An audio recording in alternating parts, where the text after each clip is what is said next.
Well, this is our lesson number 5 from the story of Joseph, the power of asking questions. Allow me to read a verse from the book of Genesis, chapter number 43, then verse 6 and 7. Israel asked, that is Jacob, "Why did you bring this trouble on me by telling the man, that man is Joseph, you had another brother?"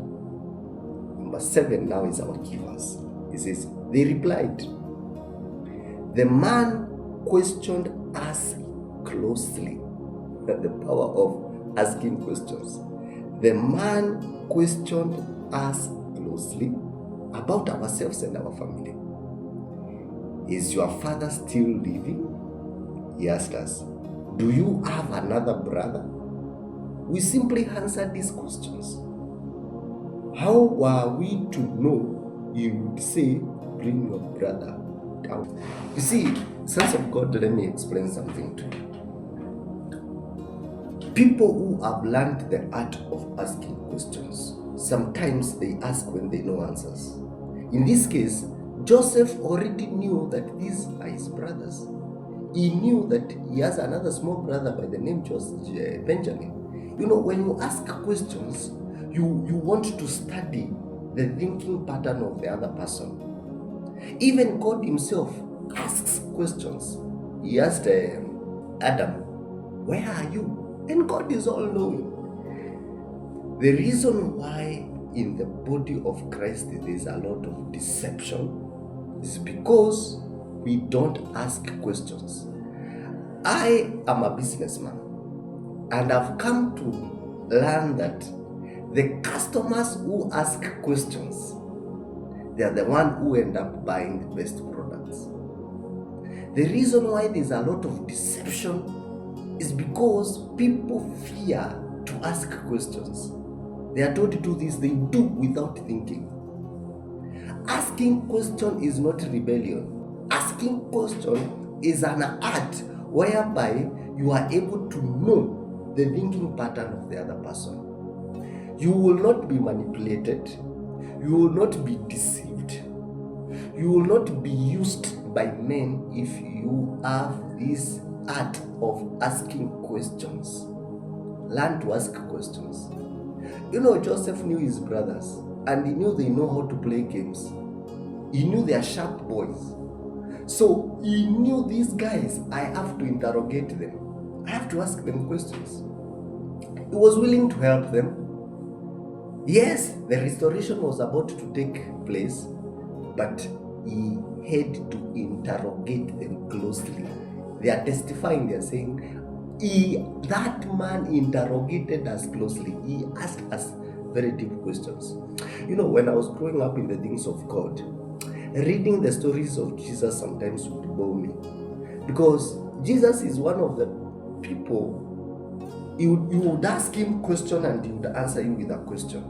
You go and read the Gospels, you will see Jesus asked a lot of questions. Why do you accept everything that is offered on the table? Let me tell you, even in the church, people are told by men of God, pastors, do this, they do quickly, without questioning. You don't even have to ask them questions. You can sit down and ask yourself question. Is this thing really making sense? What is the end product of this thing? Questions, as I said earlier, they will help you to avoid manipulation.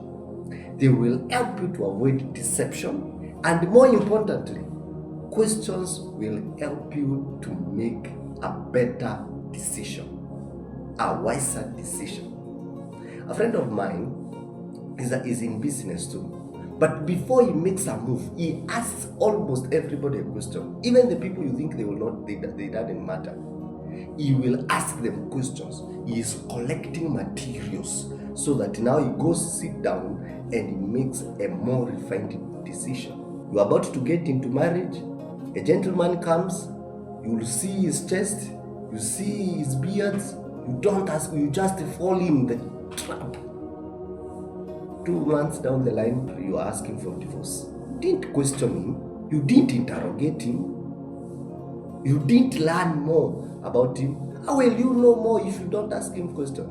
And let me tell you, one way to know that someone is hiding something is when they get agitated when you ask them questions.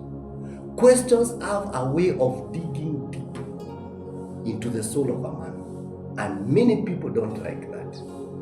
Let us be people who ask questions. But there's a disclaimer. I'm not saying ask questions by putting other people down. Ask questions diplomatically, with respect, with honor. Please ask questions with dignity.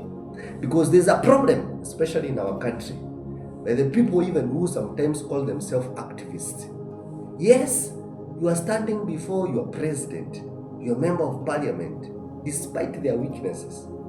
But the way you are asking them questions is as if you are looking for trouble yourself.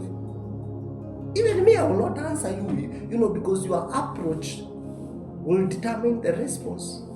Let us ask questions and put a lot of grace and a lot of salt in our questioning so that we will get the better answer. But when you are nice, you're asking questions with a lot of respect, and the other party, you realize there are things they are hiding or they are getting agitated, it's a red flag. You will know there's something that is being hidden here.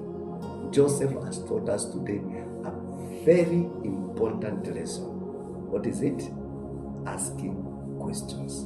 Why did he corner his brothers this time around? It's because he had enough intelligence.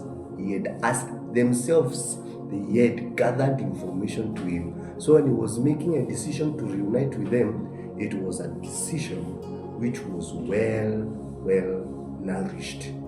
So have a good day, and may God keep you, and may God favor you.